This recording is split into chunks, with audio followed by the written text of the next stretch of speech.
शिवकृष्ण हरी मंडळी, MH12 आपल्याकडे eco आलेली पुण्यावरून. तर हिला आपण आहे ना शाळेवर चालणारी गाडी आहे. हिला आपण totally sofa cum bed plus sitting capacity type असं बनवून दिलेलं आहे. इथं पाहू शकताय असा पाठीमागच्या साईडला 2-2 व्यक्ती बसताना अशा हिशोबाचा स्पेस केलेला. तसंच याच्यामध्ये स्पेस म्हणजे बॉक्स आहे जेणेकरून आपण स्टोरेज करू शकतो काही पण. तसेच पुढचं तुम्हाला दाखवून देतो एकदा लोक कसा वाटतं. हे पुढच्या साईडला इथं एक बॉक्स केलेला आहे जेणेकरून याच्यावर पण व्यक्ती बसू शकतात आणि इथे पण व्यक्ती बसू शकतात.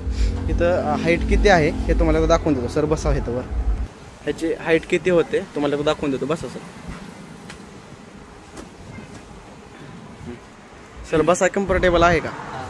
हां म्हणजे जास्त हाईट वगैरे काय विषय मापात आहे ना, म्हणजे रिलॅक्स तरी बसायला येतंय का कमीत ह्याच्या खाली. कारण की आपण ह्याच्या खाली मित्रांनो CNG टँक टाकलेला आहे. अशा प्रकारे CNG टँक इथं बसवलेला आहे. CNG टँकच्यावर हा बॉक्स प्लस इथं आपण अशा प्रकारचा बॉक्स करून दिलेला आहे जिथे बसता पण येईल आणि इथं पण स्टोरेज करायची सिस्टीम आहे. शिवाय याला साऊंड बॉक्सचे होल मारलेले आहेत.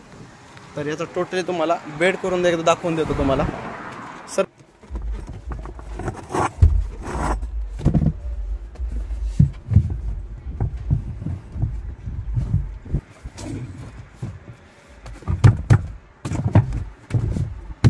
व्यवस्थित अशा प्रकारे झालेला आहे. पुढचा घेतला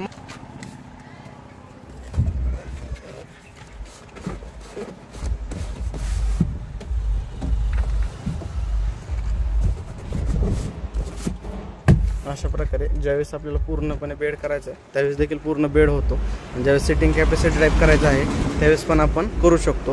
ही जास्त करून शाळेचे जे मुलं वाहण्यासाठी आहेत ना त्यांच्यासाठी हे सफिशियंट आहे जेणेकरून सरासरी 15-16 मुलं आपली शाळेचे आहेत बसतील एवढ्या हा स्पेस तयार होतो. आणि तसेच नंतर आपण झोपण्यासाठी बेड देखील करू शकतो. आणि याचबरोबर यांच्या आपण ड्रायव्हर सीट आणि हेल्पर सीटला देखील कुशन केलेलं आहे.